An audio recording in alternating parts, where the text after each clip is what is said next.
Laporan rencana aksi pengenalan nilai dan etika pemerintah Kabupaten Cirebon.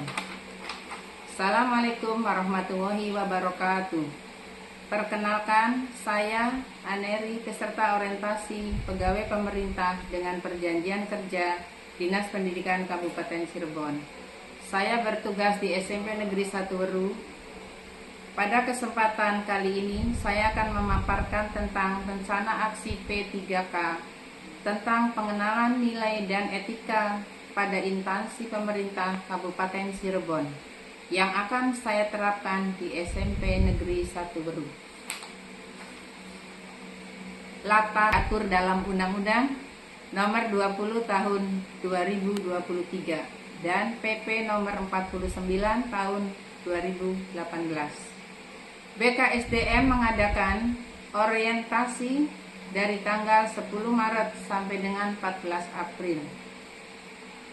Melalui orientasi ini, saya membuat orientasi ke depan untuk 5 tahun ke depan dari tahun 2024 sampai tahun 2029 sesuai bidangnya.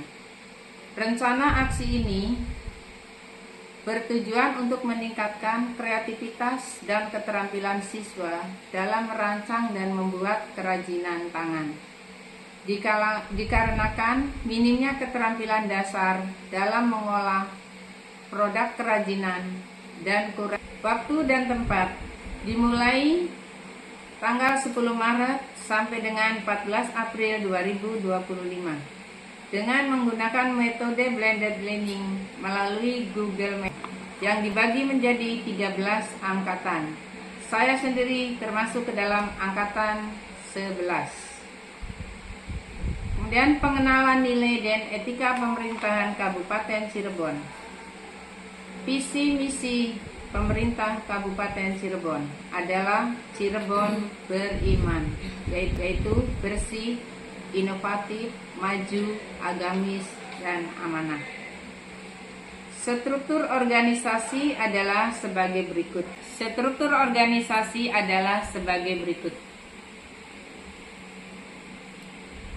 Manajemen kepegawaian dan penilaian kinerja P3K.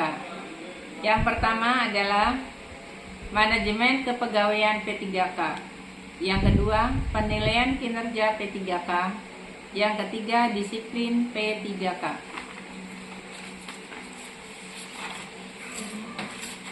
Dan etika SMP N1 Weru.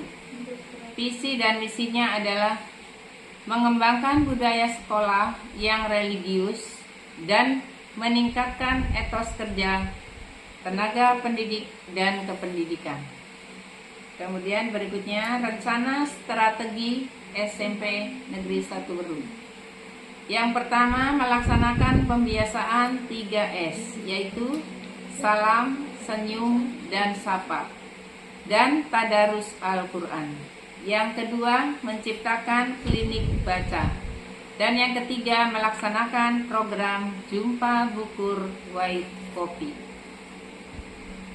Kemudian selanjutnya isu di lapangan, yaitu kurangnya pemahaman peserta didik tentang pengenalan dan pembelajaran dasar pembuatan cermin hias berbahan rotan, termasuk teknik dasar mengolah rotan, pemilihan bahan, serta proses perakitan hingga finishing produk. Selanjutnya maghrib. Nah, di sini kami tampilkan ada 4 kegiatan. Yang pertama ada kegiatan tujuan kinerja dan indeks prestasi. Kegiatan pertama, penerapan pembelajaran inovatif dan kreatif yang berbasis praktek. Kemudian tujuan kinerjanya yaitu meningkatkan keterampilan dasar belajar murid. Yang kedua, meningkatkan motivasi belajar murid. Yang ketiga, mendorong murid untuk berinovasi. Kemudian indeks prestasinya yaitu murid memiliki keterampilan dasar dalam membuat cermin hias. Yang kedua, murid dapat berkolaborasi dalam membuat cermin hias. Kegiatan yang kedua, penerapan metode PBL atau Problem Based Learning untuk meningkatkan keterampilan murid dalam pembuatan cermin hias. Tujuan kinerjanya, yang pertama meningkatkan keterampilan dasar belajar murid. Yang kedua, meningkatkan motivasi belajar murid. Yang ketiga, mendorong murid untuk berinovasi. Yang keempat, meningkatkan kolaborasi pembelajaran dalam proses pembuatan cermin hias. Kemudian indeks prestasinya, yang pertama, murid lebih semangat dalam kegiatan pembelajaran. Yang kedua, murid terlihat aktif dalam kegiatan pembelajaran. Yang ketiga, murid dapat berkolaborasi dengan kelompok murid, dapat mempresentasikan hasil kerajinan yang dibuatnya. Kegiatan yang ketiga yaitu asesmen pembelajaran dengan penilaian produk. Tujuan kinerja, yang pertama, pemanfaatan rotan dan kayu sebagai media pembuatan cermin hias. Yang kedua, pemanfaatan alat dasar sebagai media pembuatan cermin hias. Indeks prestasi yang diharapkan, pertama, murid dapat menggunakan rotan sebagai media pembuatan cermin serta mampu menggunakan peralatan dengan baik. Kegiatan yang keempat yaitu penerapan pembelajaran berdiferensiasi.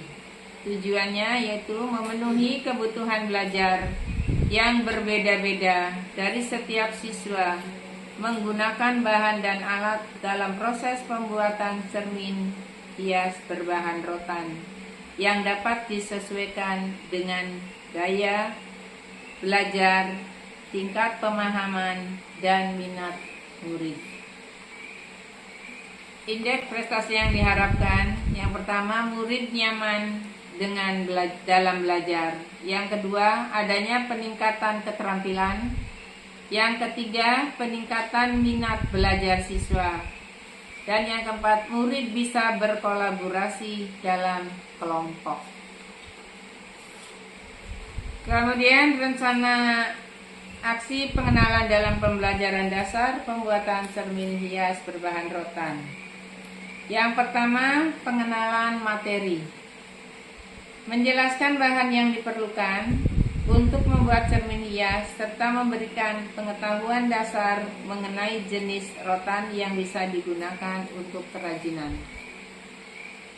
Yang kedua, berikutnya tentang mendemonstrasikan cara membuat cermin hias, yaitu dengan cara menunjukkan langkah-langkah pembuatan cermin hias rotan serta menyampaikan teknik dasar penyambungan rotan. Yang ketiga, praktek siswa. Yang keempat, finishing, yaitu mengajari siswa cara memberikan sentuhan akhir pada cermin. Yang kelima, penilaian hasil karya siswa berdasarkan kreativitas, ketepatan teknik, dan kebersihan hasil akhir. Yang keenam yaitu tentang pameran. Mengadakan pameran minimal di kelas atau di sekolah untuk memamerkan cermin hias yang telah dibuat oleh siswa. Berikut tentang kesimpulan penutup, yaitu tentang kesimpulan dan manfaat. Kesimpulannya yaitu orientasi P3K diselenggarakan untuk membekali pegawai dengan pengetahuan, sikap, dan perilaku terkait nilai serta etika dalam instansi pemerintah. Tujuan utama orientasi ini adalah membangun integritas pegawai guna mewujudkan pemerintah yang bersih, efektif, efisien, dan berorientasi pada pelayanan publik yang prima. Manfaatnya adalah yaitu mampu memahami dan mengenal nilai dan etika pada instansi pemerintah serta menjadikan guru P3K di Kabupaten Cirebon menjadi pegawai ASN yang memiliki core value ASN berakhlak. Nah, berikut kami tampilkan tentang lampiran dari cara pembuatan cermin hias. Demikianlah laporan yang kami sampaikan. Kurang lebihnya mohon maaf. Saya akhiri, billahi taufiq wal hidayah. Wassalamualaikum warahmatullahi wabarakatuh.